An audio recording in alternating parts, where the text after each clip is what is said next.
إن الحمد لله نحمده ونصلي على رسوله الكريم أما بعد أعوذ بالله السميع العليم من الشيطان الرجيم من همزه ونفخه ونفثه بسم الله الرحمن الرحيم يا أيها النبي اتق الله ولا تطع الكافرين والمنافقين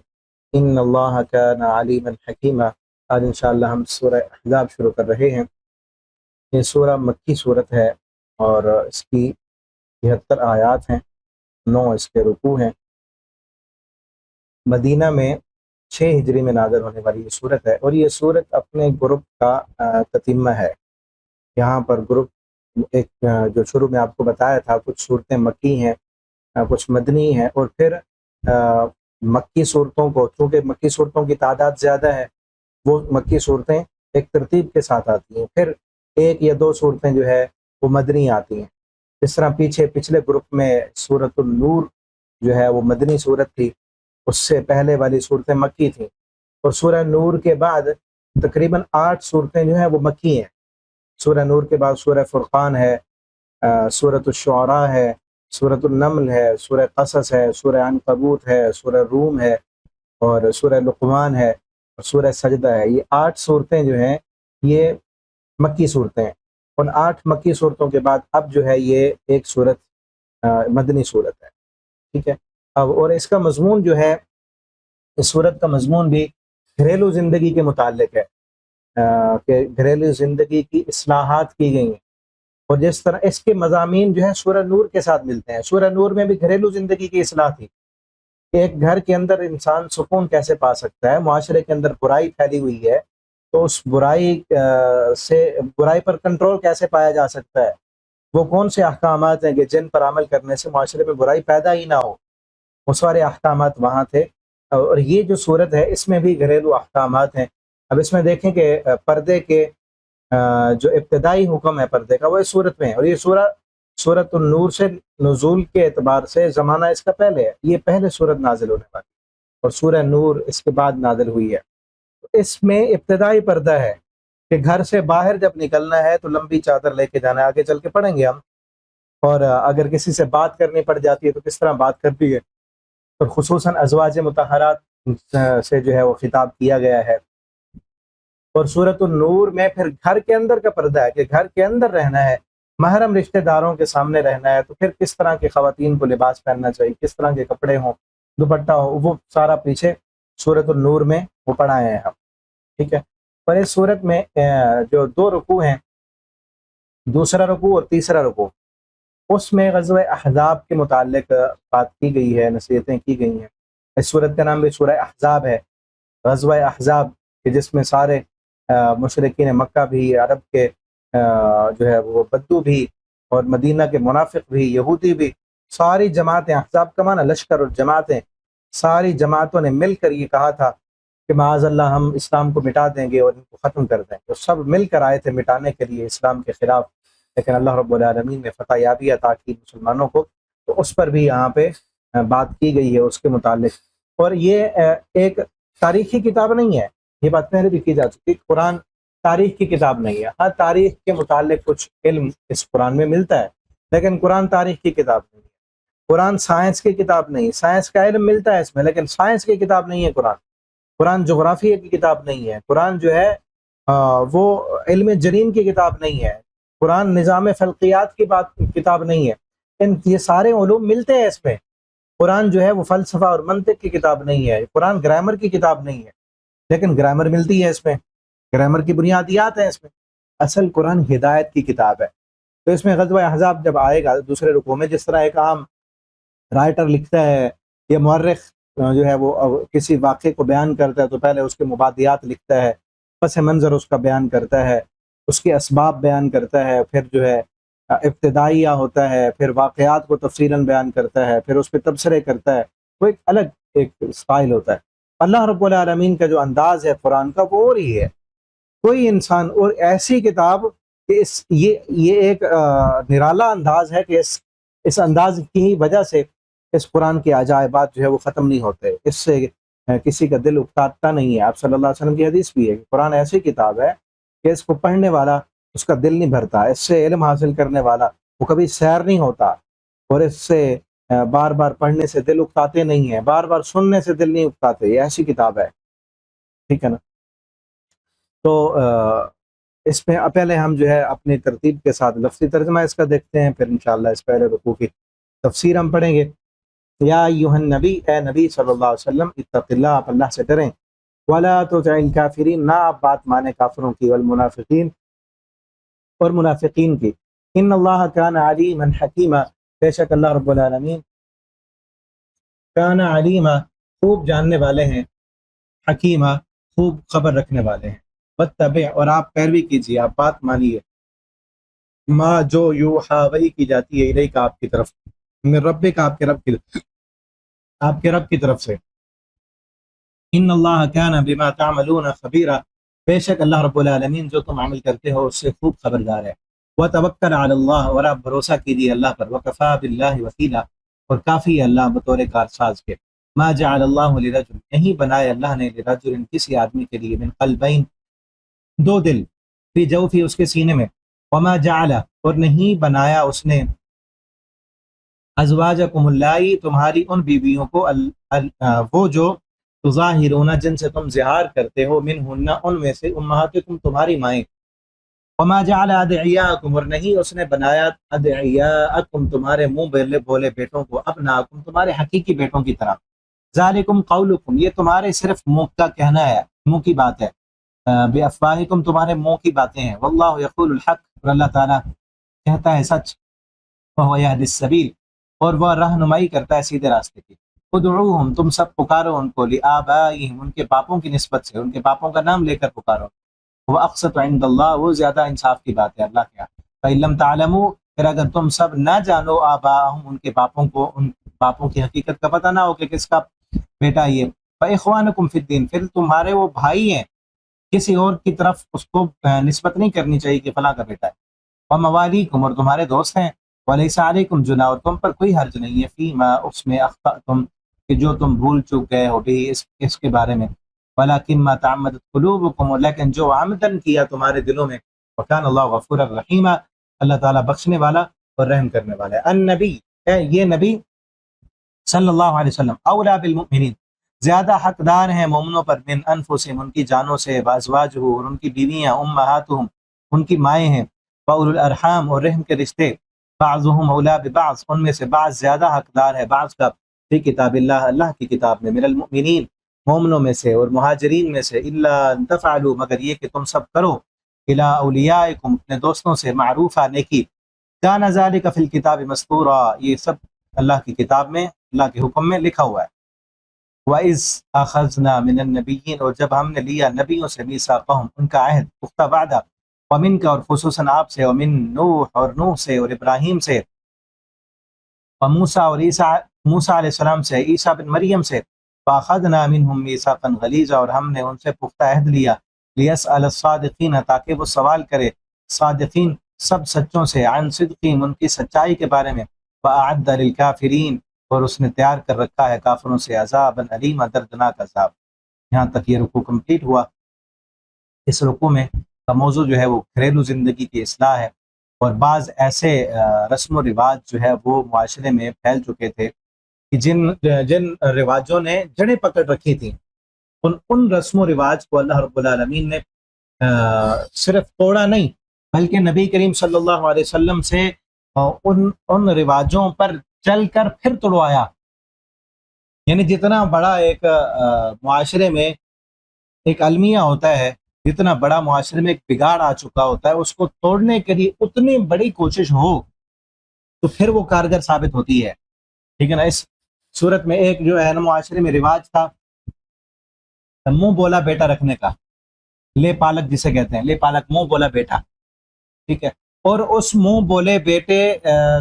کو عین حقیقی بیٹے کی طرح سمجھا جاتا تھا۔ پھر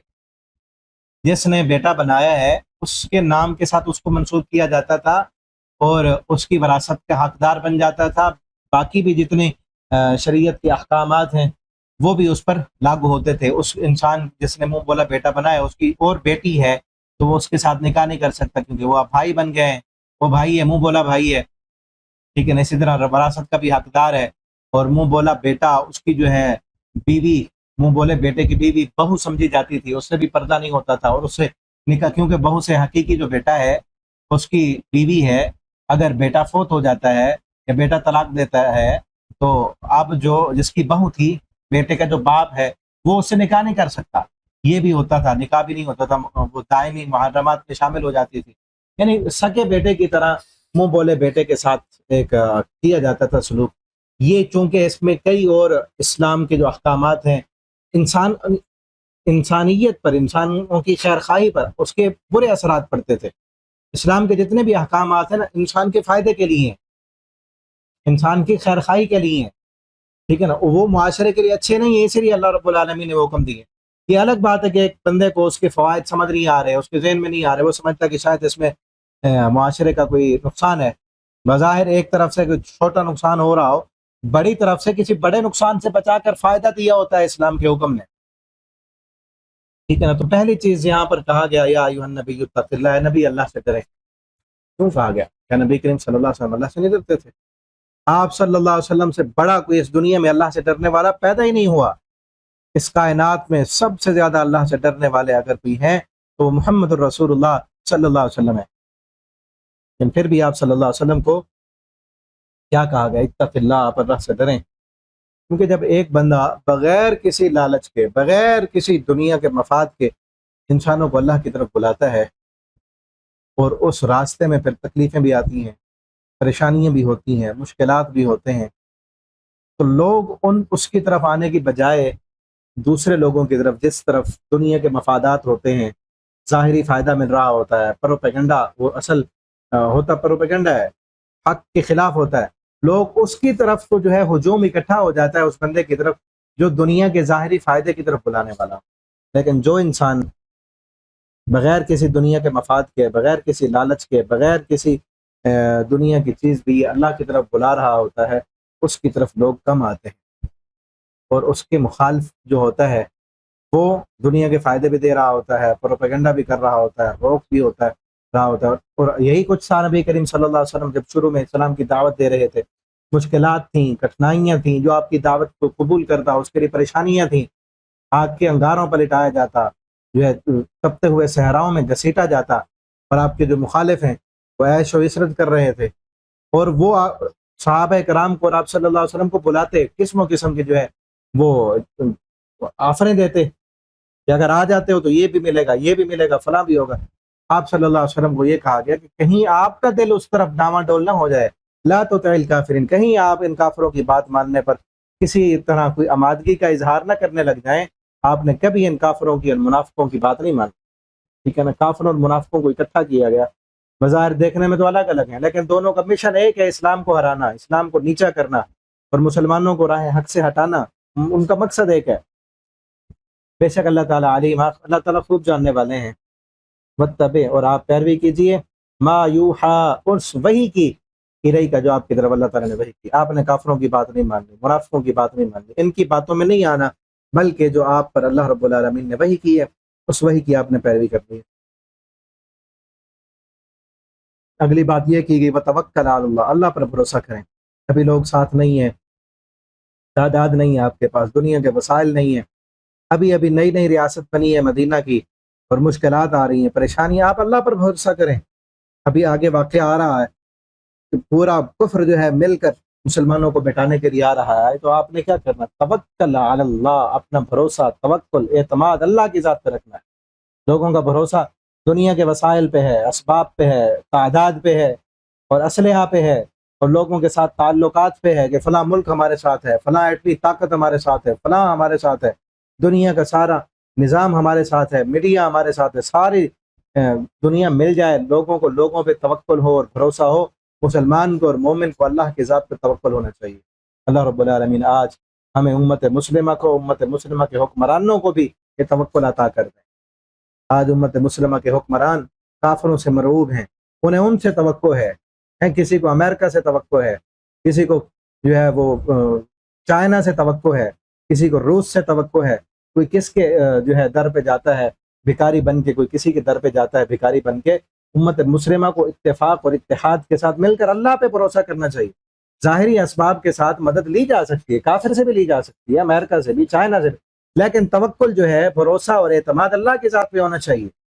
ان دنیا کے وسائل اور اسباب پہ نہیں۔ وسائل کو استعمال کیا جا سکتا ہے، ٹھیک ہے، اسباب کو استعمال کیا جا سکتا ہے، لیکن توکل اللہ کی ذات پہ ہونا چاہیے۔ بھروسہ اور اعتماد ایک مومن کو صرف اللہ رب العالمین کی ذات پہ ہونا چاہیے۔ آگے اب وہ جو کچھ رسمیں تھی معاشرے کی جو پھیل چکی تھی معاشرے میں، ان پر بات کی گئی۔ فرمایا ما جعل اللہ تعالیٰ نے کسی بندے کے سینے میں دو دل نہیں بنائے، ٹھیک ہے نا۔ بعض ایک بات تو یہ آتی ہے کہ اس میں منافقین کہا کرتے تھے کہ فلاں بندے کے نا دو دل ہیں، ایک دل وہ مسلمانوں کے ساتھ ہے، ایک دل ہمارے ساتھ ہے۔ تو اللہ تعالیٰ نے فرمایا کہ دو دل اللہ نے کسی کے نہیں بنائے، دل ایک ہی ہے، ٹھیک ہے۔ اور دوسرا یہ ایک فطری بات کر کے کہ جس طرح سینے میں دل ایک ہوتا ہے، دو نہیں ہو سکتے، یہ ایک فطری عمل ہے، اسی طرح آگے دو فطری عمل جو خلاف فطرت ہو رہے تھے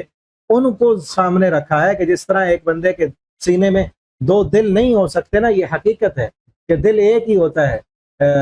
اسی طرح بیان ہی اسی طرح ایک بندہ جو اپنی بیوی کے ساتھ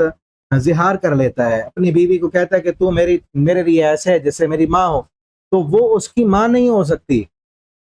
صرف کہنے سے ماں، کیونکہ زہار کا مسئلہ بیان ہو گیا، آگے آئے گا، ہم نے نہیں پڑھا، ابھی چل کے آگے پڑھیں گے ہم سورہ مجادلہ میں، کہ کوئی بندہ اگر اپنی بیوی سے کہتا ہے کہ تو میرے لیے ایسے جیسے میری ماں ہو، تو وہ اس کا جو ہے فدیہ ادا کرے گا، وہ اس کی ماں نہیں بن سکتی۔ دور جاہلیت میں کیا تھا، اگر کوئی بندہ اپنی بیوی کو کہہ دیتا تو میرے لیے ایسے جیسے میری ماں ہو، تو وہ ہمیشہ کے لیے حرام ہو جاتی تھی۔ تو جس طرح ایک بندے کے سینے میں دو دل نہیں ہو سکتے، تو بیوی اس کی ماں نہیں بن سکتی، اس کو بہن کہے، ماں کہے۔ کئی لوگ ایسے ہی کہہ دیتے ہیں تو ماں نہ بنا کر، یعنی بیوی مشورہ ایسے دے رہی تھی تو اس نے ایسے غصے میں یا جو ہے مذاق کرتے ہوئے کہنے لگا تو میری ماں نہ بنا کر،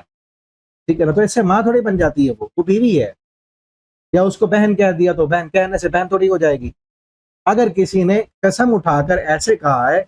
اپنے اوپر حرام کرنے کے لیے بیوی کو کہا ہے، تو وہ زہار ہے، اس کا کفارہ ادا کرے گا، پھر بیوی حلال ہے، بیوی تو بیوی ہے، اس کی ماں تھوڑی ہو سکتی ہے۔ اسی طرح ایک اور عمل تھا کہ منہ بولے بیٹے کو حقیقی بیٹے کی طرح سمجھا جاتا تھا، اس کو بھی توڑا، اور کیا کہا ما جعل ادعیاکم ابناکم، تمہارے منہ بولے بیٹے تمہارے حقیقی بیٹوں کی طرح نہیں ہو سکتے، ٹھیک ہے، یہ تمہارے صرف منہ کی باتیں ہیں۔ اور یہ ایسے رسم چلی ہوئی تھی، اللہ رب العالمین نے کیا کیا کہ اس کو نبی کریم صلی اللہ علیہ وسلم کا بیٹا بنوایا۔ پہلے آپ صلی اللہ علیہ وسلم کا بیٹا زید بن حارثہ، جس کو زید بن محمد کہا جاتا تھا، آپ صلی اللہ علیہ وسلم اس سے محبت کرتے، وہ آپ سے محبت کیا کرتا تھا، آپ غلام تھا، بکتے بکاتے حضرت خدیجہ رضی اللہ تعالیٰ عنہ کا غلام تھا، اور پھر آپ صلی اللہ علیہ وسلم کے کو ملا، اور حضرت خدیجہ سے بھی پہلے کئی جگہوں سے بکتا بکاتا آیا ان کے پاس۔ اور پھر روایات میں آتا ہے کہ ایک مرتبہ نا زید کے والدین، کئی جنگیں ہوئیں اس وقت، بہت زیادہ غلام ہوا کرتے تھے، انسانیت کی تقریباً آدھی تعداد غلاموں کی تھی، اور وہ پس رہے تھے، مظلوم تھے۔ اسلام نے آ کر ان کو آزاد کرنے کی جو ہے فضیلت اور ایک راہ جو ہے ہموار کی ہے کہ غلاموں کو آزاد کیا جائے، اور آج جو ہے وہ قانون ہی ختم ہو چکا ہے کہ کوئی انسان کسی دوسرے کو غلام نہیں بنا سکتا، دنیا کا قانون نہیں ہے۔ تو یہ غلام تھے، بکتے بکاتے آگے پہنچے، نبی صلی اللہ علیہ وسلم کے پاس آئے۔ ان کے والدین جو ہے وہ کئی عرصے سے ڈھونڈ رہے تھے، پتہ نہیں ہمارا بچہ تھا گم ہو گیا، جنگ میں پکڑا گیا، تو ڈھونڈے پتہ نہیں کہاں ہوگا، چلو ہم واپس لے آئیں اسے۔ تو پتہ چلا ان کو کہ مدینے میں ایک ہیں محمد صلی اللہ علیہ وسلم نامی ایک شخص ہیں، بڑے رحم دل ہیں، نرمی کرنے والے ہیں، ان کے پاس بھی ایک غلام ہے، ہو سکتا ہے وہ ہمارا بیٹا ہو۔ آگے چلتے چلتے آپ صلی اللہ علیہ وسلم کے پاس پہنچے، کہنے لگے ایسے ایسے ہمیں معلوم ہوا ہے کہ ہمارا بیٹا جو ہے وہ آپ کے پاس ہے، آپ اس کے پیسے لے لیں، جس طرح غلام بکا کرتے تھے، آپ پیسے لے لیں، آپ ہمیں دے دیں۔ تو آپ صلی اللہ علیہ وسلم نے فرمایا میں نے پیسے نہیں لینے، میں زید کو بلاتا ہوں، زید کو میں بلاتا ہوں، آپ اس سے مل لیں، آپ اس سے ملیں اور اس کو لے جائیں، آپ وہ زید سے پوچھ لیں، آپ اگر آپ کے ساتھ جانا چاہتا ہے تو میری طرف سے اجازت ہے، اگر وہ نہیں جانا چاہتا تو پھر آپ نہ لے کے جائیں اس کو زبردستی، ٹھیک ہے نا۔ زید کو بلایا تو زید جو غلام تھے آپ صلی اللہ علیہ وسلم کے آئے، والدین بیٹھے تھے، چاچا بیٹھے تھے، رشتہ دار بیٹھے تھے، ملے سب کو ملے، محبت و پیار تھی۔ والدین اب دیکھیں کتنے عرصے سے بچھڑے ہوئے والد کو ملے، والد کا دل کیا کرتا ہوگا، بیٹے کا دل کیا چاہ رہا ہوگا۔ پھر ملنے کے بعد بیٹھے کچھ دیر، پھر جو ہے انہوں نے پوچھا، آپ صلی اللہ علیہ وسلم نے کہا تھا نا اپنے بیٹے سے پوچھ لو، جانا چاہتا ہے تو لے جاؤ، میں نے زبردستی تھوڑی رکھنا ہے، لے جاؤ، پیسے بھی نہیں لینے، لے جاؤ اس کو۔ لیکن اگر وہ تمہارے ساتھ نہیں رہنا چاہتا، یہاں پہ خوش ہے، تو پھر اس کی خوشی میں تم حائل نہ ہونا۔ انہوں نے، باپ نے پوچھا چچا نے، ہم تمہیں لینے آئے ہیں، ہم ڈھونڈ رہے تھے کئی عرصے سے، آپ چلو ہمارے ساتھ۔ تو زید نے اپنے والدین کے ساتھ جانے سے انکار کر دیا۔ کیا محبت تھی نبی صلی اللہ علیہ وسلم کا، کیا اخلاق تھا، قربان جائیں ایسی محبت پہ، ایسے اخلاق پہ۔ بیٹا کیا کہتا ہے؟ کہتا ہے جتنی محبت مجھے محمد صلی اللہ علیہ وسلم کے گھر سے ملی ہے، جو اخلاق یہاں سے ملا ہے، جو میری خدمت یہاں پہ ہوئی ہے، میرے سگے باپ نے بھی مجھے وہ پیار نہیں دیا جو پیار مجھے محمد صلی اللہ علیہ وسلم نے دیا ہے۔ باپ کے سامنے، چچا کے سامنے جانے سے انکار کر دیا، کہا میں تمہارے ساتھ نہیں جاتا، میں یہیں پہ خوش ہوں، میں وہ باپ کے گھر کی چودراہٹیں اور سرداریاں قربان کر دوں محمد صلی اللہ علیہ وسلم کی غلامی پر۔ یہ تھے حقیقی مسلمان اور حقیقی دل میں محبت، اور آپ صلی اللہ علیہ وسلم کا اخلاق تھا، میں نے نہیں جانا تمہارے ساتھ، تم جاؤ۔ باپ اور چچا چلے گئے، چلو ہمارا بچہ یہیں پہ خوش ہے تو خوش رہے۔ آپ صلی اللہ علیہ وسلم کو بھی محبت اور پیار، پھر آپ جذبہ دیکھا کہ جب میرے پاس اتنا خوش ہے، تو آپ صلی اللہ علیہ وسلم نے اس دن کے بعد کہا صحابہ کو کہ آج کے بعد تم نے زید بن حارثہ نہیں کہنا، بلکہ زید بن محمد، آج کے بعد یہ میرا بیٹا ہے۔ اس کے بعد پہلے تو غلام تھے، اس کے بعد آپ نے منہ بولا بیٹا بنا لیا، ابھی یہ صورت نازل نہیں ہوئی تھی، آپ نے منہ بولا بیٹا بنا لیا اس کو، تو اللہ تعالیٰ نے یہ بیٹا بنوایا۔ کچھ عرصے کے بعد پھر جو ہے آپ صلی اللہ علیہ وسلم نے اس کی شادی بھی کی۔ وہ آگے چوتھے رکوع میں آئے گا، یعنی دو رکوع درمیان میں، وہ اس غزوہ احزاب کے موضوع پر ہیں، پھر جو ہے اس پہلے رکوع کے ساتھ جو ہے اس کا ربط جو ہے وہ مل جائے گا، جس طرح ہم نے پڑھا تھا سورہ توبہ میں، پہلے رکوع کا موضوع پھر جو ہے جا کے چوتھے رکوع میں جا کے مل جاتا ہے۔ اسی طرح یہ مضمون جو ہے دوسرا دو رکوع چھوڑ کے پھر آگے چوتھے رکوع کے ساتھ پھر یہ مضمون مل جاتا ہے، ٹھیک ہے۔ تو آپ صلی اللہ علیہ وسلم نے اپنے بیٹے کی شادی کی حضرت زینب کے ساتھ، شادی ہو گئی۔ اب زید جو ہے چونکہ پیچھے غلام تھے، پہلے آزاد کردہ غلام آپ صلی اللہ علیہ وسلم نے آزاد کر دی اور شادی کر دی، غلام تھے۔ زینب جو تھی وہ آزاد عورت تھی، اور اس وقت غلام کے ساتھ شادی کرنا ایک معیوب سمجھا جاتا تھا، اور آزاد عورتیں کبھی بھی غلام کے ساتھ شادی نہیں کیا کرتی تھی، ٹھیک ہے نا۔ یہ تو آج گر چکا ہے معاشرہ کہ ڈرائیوروں کے ساتھ اور جو ہے اپنے ملازموں کے ساتھ نکاح کرنا، تو بڑا نکاح کرنا تو حلال ہے نا، ڈرائیوروں اور اپنے غلاموں کے ساتھ، ملازموں کے ساتھ رنگ رلیاں، اور جب پردہ نہیں کیا جائے گا تو اس طرح کے کیسز آئیں گے، ٹھیک ہے نا۔ گھر کی عورتیں جب کوئی شادی کر کے مرد اپنی بیوی کو مکان بھی دے گیا، کوٹھی اور بنگلہ بھی اس نے دے دیا، شادی کر لی، کوٹھی بنگلہ مل گیا، ملازم رکھ دیے اور ڈرائیور دے دیے، اور خود چلا گیا دوسرے ملک، خود غیر ملک چلا گیا، بیوی یہاں ہے اور ملازم اس کے پاس موجود ہے، وہ کیا کریں گے؟ کیا ہوگا پھر اس معاشرے میں؟ ٹھیک ہے نا۔ اللہ رحم فرمایا ہمارے معاشرے پر۔ اس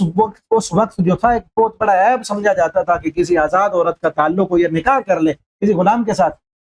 تو اس وجہ سے وہ ایک ذہن میں تھا، حضرت زینب کے ذہن میں تھا کہ زید تو غلام ہے، میں آزاد ہوں، اور نہ بن پائی ان کی، نہ بنی آپس میں، حتیٰ کہ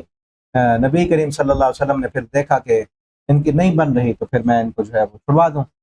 ختم کر دیں پھر ان کا معاملہ۔ زینب طلاق ہو گئی، حضرت زید نے طلاق دے دی ان کو، اور پھر نبی کریم صلی اللہ علیہ وسلم کا اللہ نے نکاح کیا اس اپنی جو بہو تھی، یعنی بیٹے کی جو بیوی، منہ بولے بیٹے کی جو بیوی تھی، اس کے ساتھ اللہ تعالیٰ نے نبی کریم صلی اللہ علیہ وسلم کا نکاح کروایا، تاکہ یہ جو ایک رسم ہے بہت عروج سے اور بہت دور سے چلی آ رہی ہے، اس رسم کو توڑنے کے لیے اتنا بڑا کام ہو، ٹھیک ہے نا۔ تو ہمیں بھی چاہیے کہ ایک معاشرے میں اگر برائی پھیلی ہوئی ہے اور ایک زوردار طریقے سے پروپیگنڈا کیا جا رہا ہے، یہ کفر یا کوئی رسم و رواج جو ہے عروج پر ہیں، تو اس کو توڑنے کے لیے بھی اتنے بڑے کردار کی اور اتنے بڑے کام کرنے کی ضرورت ہوتی ہے۔ صرف کہنے سے، تقریریں کرنے سے، درس دینے سے، واعظ کرنے سے اتنا اثر نہیں ہوتا جتنا اثر عمل کے ساتھ ہوتا ہے۔ عمل بہت بڑی تبلیغ ہوتا ہے۔ آپ صلی اللہ علیہ وسلم نے عمل کے ساتھ تبلیغ کی، اور عمل کر کے یہ رسم اور رواج توڑ کے دکھائی، اللہ نے توڑوائی، ٹھیک ہے نا۔ پہلی بات تو یہاں پہ وہی ہے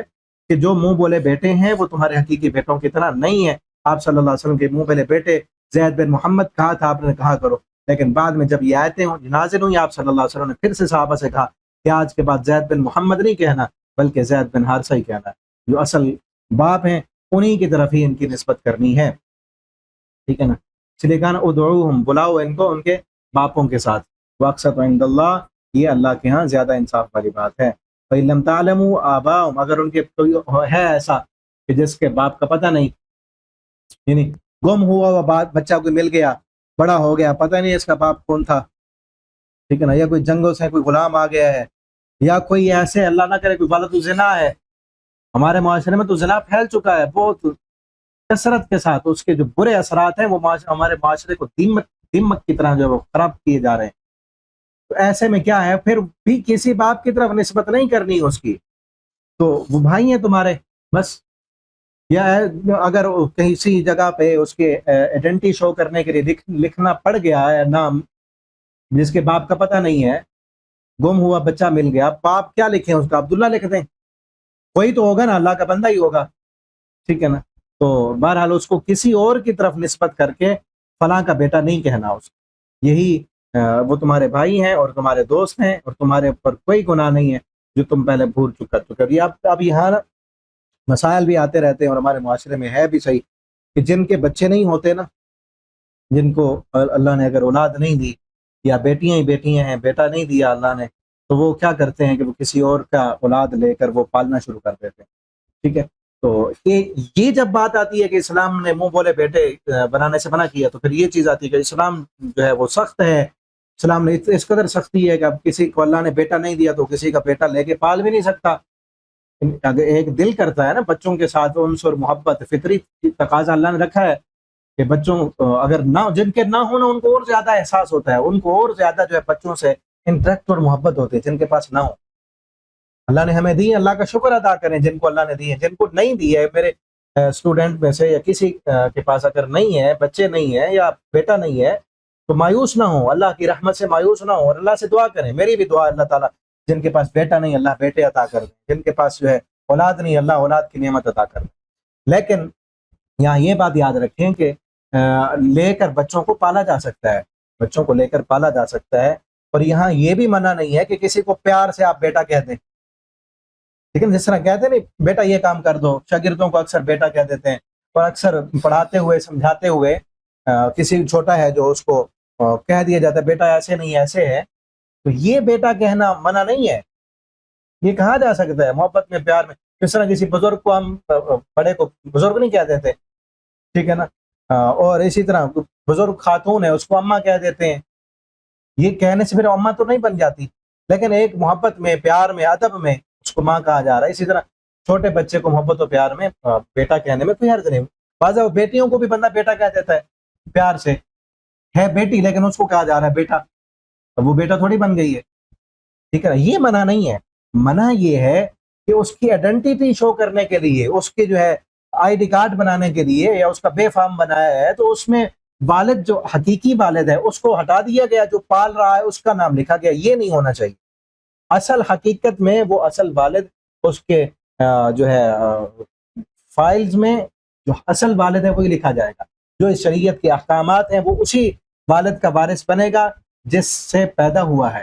اس کی وراثت کا حصے دار بنے گا. اور وہ اصل حقیقی بہنیں وہی ہیں، ان کے ساتھ نکاح نہیں ہوگا جو اس کے باپ کی اور اس کے ماں کی جو ہے وہ بہنیں ہیں. ٹھیک ہے نا، جس نے پالا ہے، اگر اس کی جو ہے بچیاں تھیں، بیٹا نہیں اس کو اللہ نے دیا، اس نے کسی اور کا بیٹا لے کے پالا ہے، اب اس کی جو بیٹیاں ہیں وہ بڑی ہو کر اسے پردہ کریں گی، اسے پردہ کریں گی، کیونکہ ان کے لیے وہ محرم نہیں ہے، ان کا حقیقی بھائی تھوڑی ہے. ٹھیک ہے نا. ہاں یہ ہو سکتا ہے اگر حقیقی بھائی کی طرح آپ یہ چیزیں سامنے رکھ کے اگر آپ نے کسی سے بچہ لینا ہے پالنے کے لیے تو اجازت ہے، لیکن یہ شریعت کے احکامات سامنے رکھ کے وہ بچہ لیں کہ جو آپ کی بیوی کا خصوصاً خاتون جو ہے اس کا محرم میں کوئی رشتہ دار لگتا ہو، تاکہ جب وہ بڑا ہو تو اس کو اس سے پردہ نہ کرنا پڑے. ٹھیک ہے، اگر بچی کسی کے لے کے پال رہے ہیں آپ تو مرد کی رشتے میں ایسے رشتہ دار ہونے چاہیے کہ جس سے وہ بڑی ہو جائے تو اس کو پردہ نہ کرنا پڑے، اس کی بھتیجی ہو، اس کی بھانجی ہو. اسی طرح بیٹا لے کے پال رہے ہیں کسی کا تو جو عورت ہے خاتون جو اس کی جو ہے ماں بن رہی ہے، ٹھیک ہے نا، تو وہ اس سے بڑی ہو کر اس سے پردہ نہ کرنا پڑے، اس کا بھتیجا ہونا چاہیے، جو ہے عورت کا بھتیجا ہونا چاہیے یا اس کا بھانجا ہونا چاہیے تاکہ بڑا ہو تو پھر ایسے مسائل نہ پیدا ہوں. ٹھیک ہے. اور اگلی چیز یہ ہے کہ اگر وہ دودھ پینے کی عمر میں ہے، بچہ چھوٹا ہے، آپ نے دودھ پینے کی عمر میں لے لیا، اس کو دودھ پلا دیں. محرم رشتے میں وہ پردے والا بن رہا ہے، یعنی مرد کا بھتیجا لیا ہے، مرد نے اپنا بھتیجا لے لیا، اپنا بھانجا لے لیا، اب وہ اس کی بیوی کا بھتیجا بھانجا تو نہیں لگ رہا، وہ بڑا ہوگا تو پردہ ہوگا اس سے، تو وہ چھوٹی عمر میں ہے تو وہ بیوی اس کو دودھ پلا دے، ٹھیک ہے. دودھ سے جو ہے وہ رشتے جو نسب سے محرم بن جاتے ہیں وہ دودھ پلانے سے بھی محرم بن جاتے ہیں، ٹھیک ہے نا، اور وہ دودھ شریک بہن بھائی بن جائیں گے اس کی جو دوسری اولادیں ہیں. لیکن یہ چیز ذہن میں رکھنی ہے، یہاں جو منع کیا جا رہا ہے اس کو بلائیں گے اس کے اصل والد کی طرف، نسبت اس کے اصل والد کی طرف کریں گے. وہ بڑا ہو گیا، اس کو آپ نے اسکول میں بھیجنا ہے، بے فام اس کا بنایا ہے، تو اس کے اصل والد کا نام لکھا جائے گا اس میں، ٹھیک ہے نا. اس کو بڑے ہو کر یہ اگر کوئی پوچھے تو یہ کس کا بیٹا ہے، تو یہ جو پال رہا ہے اس کی طرف نسبت نہیں کرنی،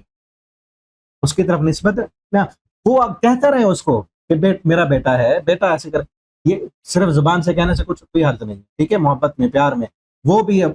جو ہے بڑا ہو کر اس کو ابو بلا رہا ہے تو کوئی حرج نہیں. لیکن بچے کو بھی جب بڑا ہو رہا ہے اس کو پتہ ہونا چاہیے میرا حقیقی والد کون ہے، باقی لوگوں کو بھی پتہ ہونا چاہیے کہ اس کا حقیقی والد کون ہے، حقیقی ماں اس کی کون ہے، ٹھیک ہے نا. بچوں سے کتنے حد تک چھپائیں گے؟ بعض لوگ جو کہتے ہیں نہیں بچوں کو نہیں پتہ ہونا چاہیے، نہیں بتانا چاہیے، کہ کتنی دیر تک چھپا لیں گے؟ آخر حقیقت نے اجاگر ہونا ہے، آپ خود ہی بتا دیں. جیسے باقی چیزیں بچوں کو ان کی عمر کے مطابق بتاتے جاتے ہیں، اگر کسی کی جو ہے ماں اللہ نہ کرے چھوٹی عمر میں، وہ چھوٹا تھا ماں فوت ہو گئی، کسی اور نے پالا ہے اس کو، کیا اس کو پھر ساری عمر نہیں بتائیں گے کہ تیری ماں فوت ہو گئی تھی، باپ فوت ہو گیا کسی کا، تو کیا ساری عمر نہیں بتائیں گے؟ بتا دیں ان کو، ٹھیک ہے نا، کوئی چیزیں چھپائیں نہیں. اور انہی میں ہی فائدہ ہے، انہی میں ہی فائدہ ہے، ٹھیک ہے نا. کئی چیزیں اور شریعت کے احکامات جو ہیں ان کو ہی فالو کرنے میں فائدہ. ادعوہم لآبائہم، جو ان کے باپ ہیں انہی کے ناموں کے ساتھ ان کو بلاؤ، کسی غیر باپ کی طرف نسبت نہیں کرنی، غیر قوم کی طرف بھی نہیں کرنی.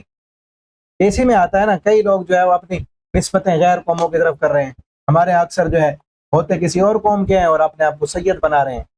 شاہ صاحب کہہ رہے ہیں، پیر بن رہے ہیں.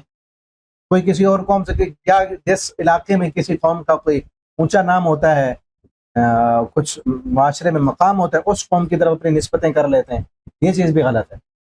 اسی طرح ہمارے ہاں خواتین جو ہیں، شادی کے بعد خواتین اپنے نام کے ساتھ جو ہے اپنے شوہر کا نام لگاتی ہیں، یہ بات بھی درست نہیں ہے. جو اصل والد ہے اس کی طرف نسبت کریں، شوہر کی طرف نسبت کرنے کا جو رواج ہے یہ اسلامی رواج نہیں ہے، یہ کافروں کی طرف سے آنے والا ہے. لیکن اصل میں جب ورلڈ وار سیکنڈ ہوئی تھی نا، تو اس کے بعد کافی تعداد میں جو ہے مرد ختم ہو گئے تھے، تو خواتین کی شادی نہیں ہوتی تھی. یورپ میں، امریکہ میں خواتین کو شوہر نہیں مل رہا تھا، تو جس عورت کی شادی ہو جاتی، شوہر مل جاتا، وہ اپنے آپ کو بڑا جو ہے اونچے درجے کا جو ہے فیل کرتی، وہ معاشرے میں بڑی عزت کے ساتھ، وہ پھر اپنا اصل آئیڈینٹی بھی اپنی جو ہے ختم کر دیتی شوہر کے نام سے، شوہر کے نام، بلکہ بعض وہ اپنا نام بھی ختم کر دیتی، صرف مسز فلاں کے نام سے وہ جانی جاتی، یعنی اپنا سب کچھ، اپنی پہچان ہی اپنے شوہر کے نام پہ کر دیتی. تو وہاں سے یہ رواج چلا اور آج ہمارے ہاں ہماری عورتوں میں بھی آ گیا، ٹھیک ہے نا. تو اس چیز کو سامنے رکھیں کہ اپنی جو اصل، اللہ نہ کرے اب کسی نے اپنا نام جو ہے اپنے آئی ڈی کارڈ پہ سب پہ جو ہے اپنے شوہر کے نام کے ساتھ رکھا، مسز فلاں، اللہ نہ کرے اس پہ شوہر فوت ہو جائے، نام اس کا وہی، آپ اس کیا کہیں گے جب وہ اور نکاح کرے کسی اور خامن کے ساتھ؟ کیا مسز فلاں کا نکاح فلاں کے ساتھ ہو رہا ہے تو وہ مسز فلاں، اس نے تو اپنا نام ہی چینج کر دیا. تو نہ کریں چینج، جو اصل نام ہے، باپ کے ساتھ نسبت ہے جس کی، ٹھیک ہے، اسی کے ساتھ نسبت رہنے دیں، یہی درست ہے اور یہی جو ہے فطرت کے مطابق ہے، فطرت کو چینج نہیں کیا جا سکتا. اب دیکھیں جو کہتی ہیں مسز فلاں ہے، اور پھر چھوٹے بچے وہ بلا رہے ہوتے ہیں، کیونکہ اپنا نام تو اس نے چھپا دیا، ختم کر دیا، بچے کو پتہ ہی نہیں کہ اس آنٹی فلاں آنٹی کا نام کیا ہے، تو وہ کہتے ہیں آنٹی مسز فلاں، مرد کا ساتھ آنٹی کہا جا رہا ہے اور مرد کا نام لیا جا رہا ہے ساتھ، اپنی پہچان کہاں گئی؟ اب دیکھیں نا، حوا علیہ السلام جو ہماری ہم سب کی ماں ہے،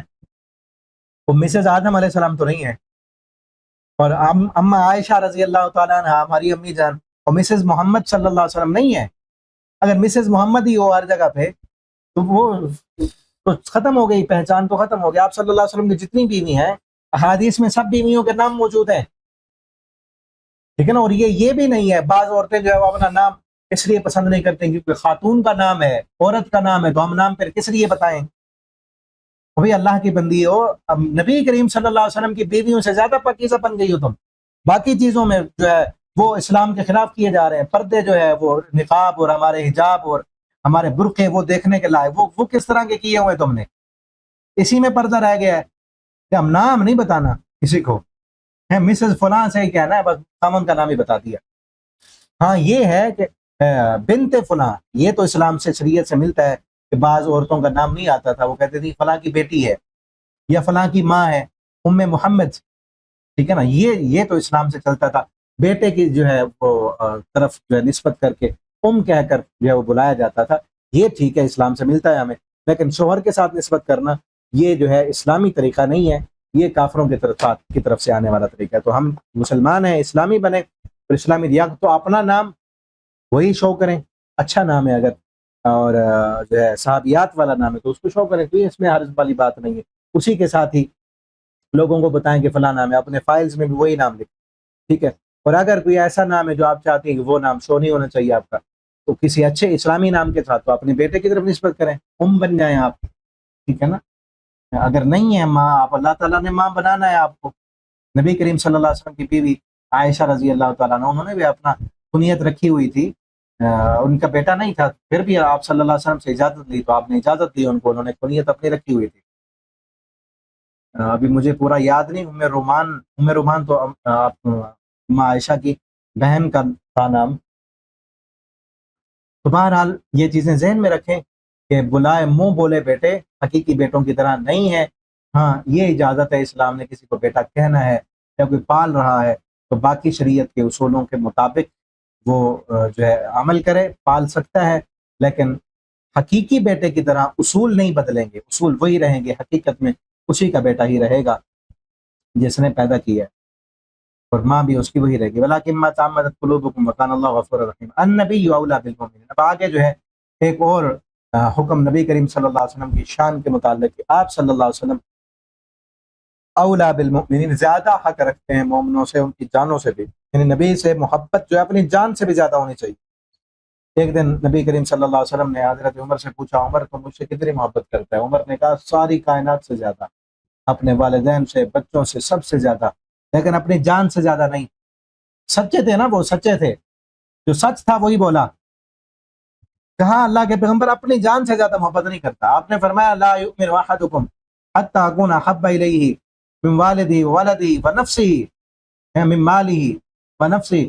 تم میں سے کوئی بندہ اس وقت مومن نہیں ہو سکتا جب تک اپنے والدین، اپنے اولاد اور اپنے بیوی بچے، اپنی حتیٰ کہ اپنی جان سے بھی زیادہ مجھ سے محبت نہیں کرتا، اس وقت تک وہ کامل مومن ہی نہیں ہو سکتا. عمر رضی اللہ تعالیٰ عنہ نے اسی وقت کہا اللہ کے پیغمبر اگر بات یہی ہے تو پھر میں اب اپنی جان سے بھی زیادہ آپ سے محبت کرتا ہوں. تو مومن کی جان پر، ہماری جان پر، ہم مومن ہیں نا ایمان والے، ہماری جان پر ہم سے زیادہ حق ہمارے نبی صلی اللہ علیہ وسلم کا ہے. ہماری اپنی جان پر اتنا حق نہیں، اتنا حق اس جان پر نبی صلی اللہ علیہ وسلم کا ہے. ہم اپنی مرضی سے اس جان کو اگر ختم کرنا چاہیں تو یہ خودکشی ہوگی، لیکن نبی صلی اللہ علیہ وسلم کی مرضی پر اس جان کو ہم دے دیں تو یہ شہادت ہوگی، ہے نا. نبی صلی اللہ علیہ وسلم کے حکم پر اگر جان قربان کر دیں تو یہ جان، اس کی اتنی قیمت لگے گی کہ خون کا قطرہ گرنے پر اللہ ساری زندگی کے گناہ معاف کر کے جنتوں کا مہمان بناتے ہیں. اور اپنی مرضی پر اگر کوئی بندہ اس جان کو ختم کرے تو وہ خودکشی اور جہنم میں جائے گا. اس جان پر رسول اللہ صلی اللہ علیہ وسلم کا حق زیادہ ہے. تو ہمیں چاہیے کہ اس جان پر ہم رسول اللہ صلی اللہ علیہ وسلم کی مرضی کو نافذ کریں. ہم نماز پڑھنے والے بنیں، قرآن پڑھنے والے بنیں، وہ کام کریں جو کام محمد رسول اللہ صلی اللہ علیہ وسلم کو پسند تھے، وہ کام نہ کریں جو ہمارے پیارے پیغمبر صلی اللہ علیہ وسلم کو ناپسند تھے. ٹھیک ہے نا. ازواج اور ان کی جو بیوی ہیں امہاتہم، ان کی مائیں، ہماری حقیقی ماؤں سے زیادہ محبت ہمیں نبی صلی اللہ علیہ وسلم کی بیویوں سے، جو ہماری ایمانی مائیں ہیں، ہماری روحانی مائیں ہیں. ان کی عزت، ان کی عظمت، ان کی شان اور شوکت ہماری اپنی حقیقی ماؤں سے کئی سے زیادہ ہے. ایسی مائیں، ہزاروں مائیں امی عائشہ کی جوتی کی خاک پہ قربان ہوں. ان کی عزت اور عظمت کے لیے ان کی عزت و عظمت کے جھنڈے بلند کریں، ٹھیک ہے نا. ان کی سیرت کو پڑھیں اور اپنی ماؤں، بہنوں، بیٹیوں کو ان جیسا بنائیں. یہ حق ہے. اگر ہم مومن ہیں اور اپنی حقیقی ماؤں سے محبت ہے تو ان کی سیرت کو پڑھیں، ٹھیک ہے نا. امی عائشہ کی سیرت کو پڑھیں، جو اما فاطمہ کی سیرت کو پڑھیں. نبی صلی اللہ علیہ وسلم کی جو باقی ازواج مطہرات تھیں، حضرت میمونہ، حضرت سودا، حضرت ام حبیبہ، سب کی سیرت کو اور وہ پڑھیں. جس طرح بھی حضرت زینب کا آگے واقعہ آئے گا، ان کی سیرت کو پڑھیں، ان جیسا بننے کی کوشش کریں. ایک کتاب ہے خواتین اہل بیت، اس میں نبی صلی اللہ علیہ وسلم کی ساری بیویوں کا تذکرہ ہے، خواتین اہل بیت. اسی طرح ایک اور کتاب ہے حیات صحابیات کے درخشاں پہلو، کہ آپ کو PDF میں مل جائے گی. اگر آپ گوگل کریں تو، اگر گوگل کریں گے تو آپ کو مل جائے گی خواتین اہل بیت اور حیات صحابیات کے درخشاں پہلو. ان کتابوں کو آپ ضرور پڑھیں، ٹھیک ہے نا. اس سے کیا ہوگا؟ نبی صلی اللہ علیہ وسلم کی بیویوں کی سیرت سمجھ آئے گی کہ وہ کیسی تھیں، کس طرح رہتی تھیں، گھر میں رہن سہن کیسا تھا، نبی صلی اللہ علیہ وسلم کے ساتھ ان کا اخلاق کردار کیسا تھا، اور ان کا ایمان کیسا تھا. ان جیسے بننے کی ہم بھی کوشش کریں. صرف میری مائیں بہنیں نہیں، سب بھائی بھی میرے، کیونکہ ازواج جو ہماری مائیں ہیں نا، ہماری مائیں ہیں، تو ماں سے محبت ہو تو ماں کا کردار، ماں کی سیرت، ماں کی زندگی کے، جو اپنی ماں سے محبت کرتے ماں کے پاس جاتے نہیں، گپ شپ نہیں کرتے، اس کی زندگی کے واقعات نہیں سنتے. اماں جان ہماری مائیں جو ہیں، اماں عائشہ رضی اللہ تعالیٰ عنہ،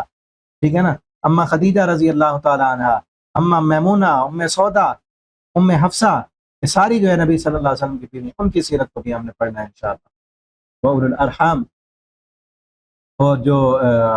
رشتہ دار ہیں رحم کے بعض ہوں اولا بعض، اسی طرح جو رحم کے رشتے ہیں وہ بعض کے رشتے ہیں، بھائی ہیں، بہنیں ہیں، اور رحم سے اور جو رشتہ دار بنتے ہیں وہ اللہ کی کتاب میں لکھے ہوئے ہیں، چاہے مومنوں میں سے ہیں، مہاجرین میں سے ہیں. اور الا ان تفعلوا الى اولیاءکم معروفا، مگر یہ کہ تم اپنے دوستوں کے ساتھ کوئی بھی نیکی کرو. یعنی اس میں یہ اشارہ مل رہا ہے کہ حقیقت میں اگر کسی کو بیٹا بنایا ہے تو حقیقی اصول نہیں بدلیں گے، اسلام کے اصول وہی رہیں گے. لیکن اگر کوئی نیکی کرنا چاہتے ہو کسی کے ساتھ، یعنی کسی کو منہ بولا بیٹا بنا لیا، حقیقی بیٹے کی طرح وہ اب نہیں ہے. بلا تو سکتے ہو، اس کو پال تو سکتے ہو، بیٹا کہہ تو سکتے ہو، لیکن لکھنا نہیں ہے کہ یہ اس کا بیٹا ہے. جب پوچھنے پہ آئے کہ بیٹا کس کا ہے، بیٹا یہ کس کا ہے، تو حقیقی باپ کا کہنا ہے.